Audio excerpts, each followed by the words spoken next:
true that unemployment is a major challenge faced in 2011. Unemployed persons, based on the internationally accepted definition, are persons 15 years old and above with simultaneously satisfying three criteria. The first criteria is working without work or had no job or business. The second criteria is looking or seeking for work. And the third is currently available for work during the basic reference period or within 2 weeks after the interview date. Also concluded as part of the unemployed are those persons who were jobless and available for work but did not look for work due to the following reasons. The first one, belief that no work was available. The second one is temporary illness or disability, bad weather, awaiting results of previous job application, and last, awaiting for rehire or job recall. While it is true that unemployment is high among the 15 to 24 age bracket, the fact was that youth unemployment decreased from 51.0% in 2010 to 50.4% in 2011. Among men, unemployment dropped from 63.2% in 2010 to 63.0% in 2011, and slightly eased up among women by 9,000 from 1.1 million in 2010 to 1 million in 2011.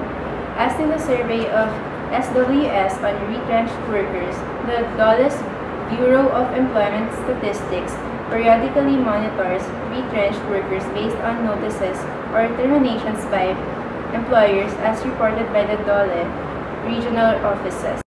What is the quantitative data that estimates cyclical unemployment in the Philippines? Based on the SWS survey of unemployment, for 2011, the country's labor market performed better as the employment level rose by 3.2% from 2.9% in 2010. This number represents the average of the 4 rounds of the labor force survey conducted by the National Statistics Office in January, April, July, and October 2011. By survey round, the employment growth are as follows. January, 0.8% new employment generated. April, 4.0%. July, 2.4%, and October, 5.6%. Growth in the part-time employment on the average was registered at 6.3%, while full-time employment, which is one indicator of employment quality, grew by 1.5%. Another indicator of the quality of employment was expanded by 4.6%, or 911,000. In classical economic theory, unemployment would be seen as smooth labor market functioning is being obstructed, where normally the equilibrium wage and quantity of labor would be set by market forces.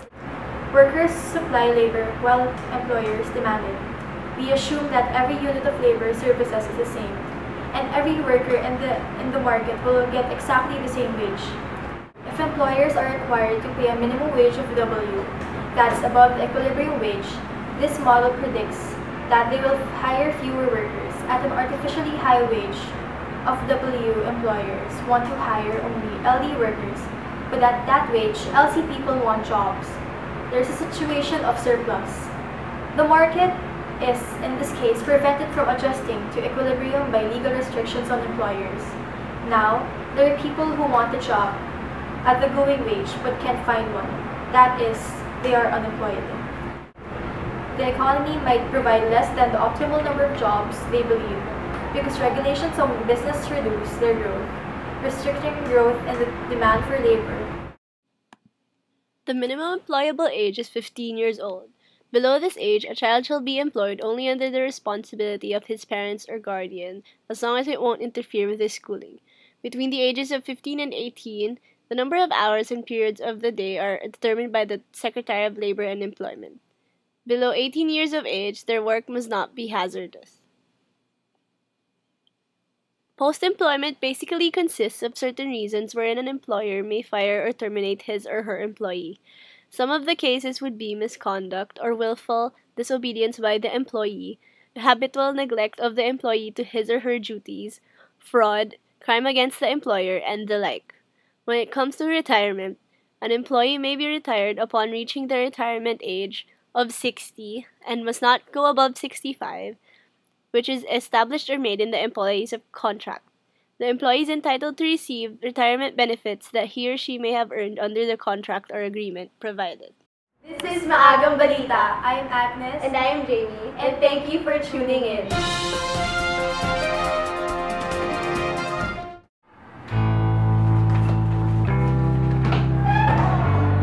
Excuse me. Lahat sa kwarto ko in 5 minutes. Usap tayo, guys. Okay? Ano sasabihin sa atin ni...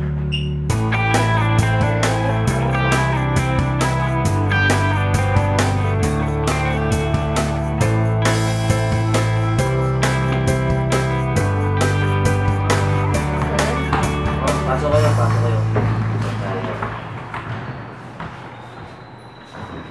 Upo kayo. Magandang hapon, mga kawani ng aking korporasyon. Gusto ko sana gamitin tong oras na to para makausap kayo lahat tungkol sa mga posibleng mangyayari o pagbabago sa ating kumpanya. Mahirap nga para sa akin, at alam ko magiging mahirap para sa inyo. Kaso kailangan natin to para masalba kung ano man natitira sa pondo ng ating trabaho. So, napagdesisyonan ko na kailangan ko bawasan or magtanggal ng tao sa ating kumpanya. Pasensya na, alam ko makakaabala ako sa inyong mga napag-ipunan, mga kailangan yung gastusin sa bahay. Pero, pati ako nahihirapan dahil ako mismo ay na-attach sa inyo. Bibigyan ko kayo ng 1 linggo bago ako gumawa ng desisyon na makakapagpanibago sa mga buhay natin.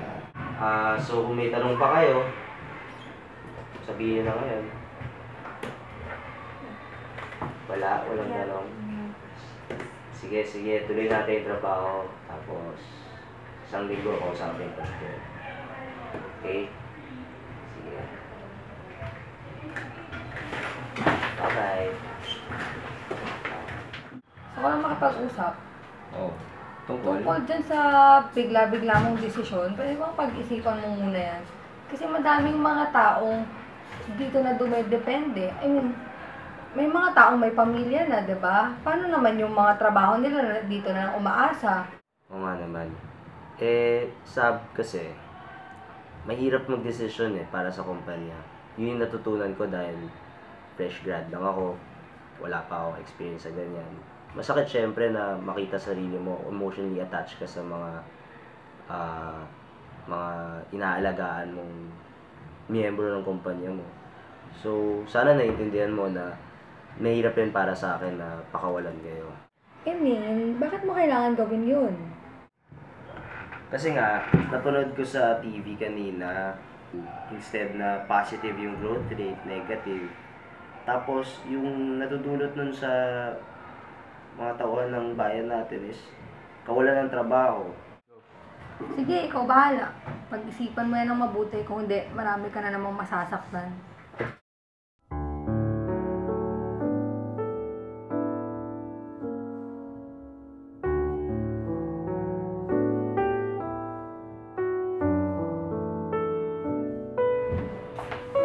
Hi guys. Kamusta naman kayo? Ayun, nakausap ko mukhang yun na talaga yung plano niya Ay, nako. Ang hirap, no? Kinausap ko nga siya. Dapat kasi hindi siya nagpaplano ng ganun. Diba? Dapat kinoconsider niya yung tayo. Pero wala. Mukhang tagal niya na pinagplanuhan yun. Hindi ko alam. Baguhan lang ako dito sa company. And hindi ko na-expect na mapapalitan ka agad ako in just a few days. Parang ang bilis. Tapos, I chose this company kasi as a Lasallian manager, I thought na yung management nila magiging okay. Pero now, I'm starting to doubt the Lasallians because of him. Grabe, akala ko okay. Tapos bilang ngayon, tatanggalin ka agad ako. Ayun. Gusto ko na sana mag-propose kay Dayan eh. Kaso, ayan, mawawalan akong trabaho. Wala akong pambiling wedding ring. Wala akong pambiling para sa kasal. Alam mo naman, mahirap na mag-alaga ng dalawang anak ng walang nanay. Single father kasi. Ayun. Nakikita ko pinaporma-porma na ni Benjo si Dayan. Nandun sila sa photocopying machine, nag-chess. Tapos, yun, kumakain sila sa labas. Baka maunahan pa ako. Sana naman magbago na isip ni boss para maka-propose na ako. Maynard hired me as his PR because I was his favorite Angle Com prof. And I even remember in class, he was so noisy, so rowdy. But when it came to projects and homework, he was always punctual, he always submitted on time. And I can't believe that he has to fire people and I'm one of them.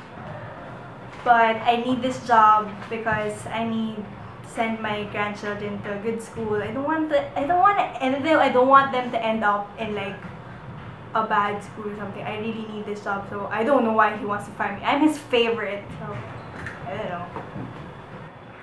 Alam mo, Maynard, naiinis ako sa'yo.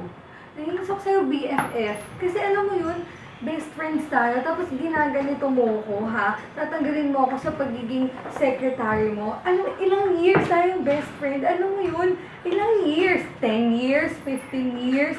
Tapos ngayon sasabihin, tatanggalin mo ako sa trabaho. Hindi yung pwede. Alam mo, itong iPad na to, hindi ko pa ito nababayaran sa credit card eh. Isipin mo kung tatanggalin mo ko, paano kayo mababayaran? Tapos yung loan ko pa sa bahay, yung pinapaaral ko, di ba? Tapos yung utang ko sa credit card, yung makeup, yung damit, alam mo yun, ang mahal-mahal ng mga damit, di ba? Bakit pa ako bumibili ng damit? Siyempre, assistant mo ko, kailangan maganda ako, diba? Siyempre, ayoko naman nang sabihin na pangit yung assistant mo. Tapos ngayon, ano mo ba yun? Tatanggalin mo ko. Alam mo, ang daya mo eh. Best friend mo ko, dapat unahin mo ko. Alam mo yun?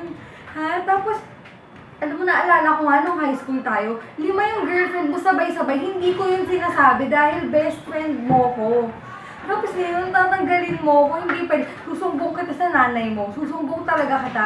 Best friends tayo eh. Alam mo yun ha? Kasi magkasama tayo sa hirap at ginhawa. Tapos ngayon, porket mas nakakaangat ka na sa akin ha? Ngayon, porket nakakaangat ka na, tapos ako assistant mo lang ako, aalisin mo ako sa trabaho. Hindi yun pwede. Life is so unfair. Being a fresh graduate, I have to confess to myself that I wasn't ready to embark on this journey of being a leader to his team. But seeing the faces of these people, I find it hard because I'm emotionally attached to them to just lay them off one by one. So I'm hoping and praying that I do find a way, a solution to this recession, or else I'll just have to let go.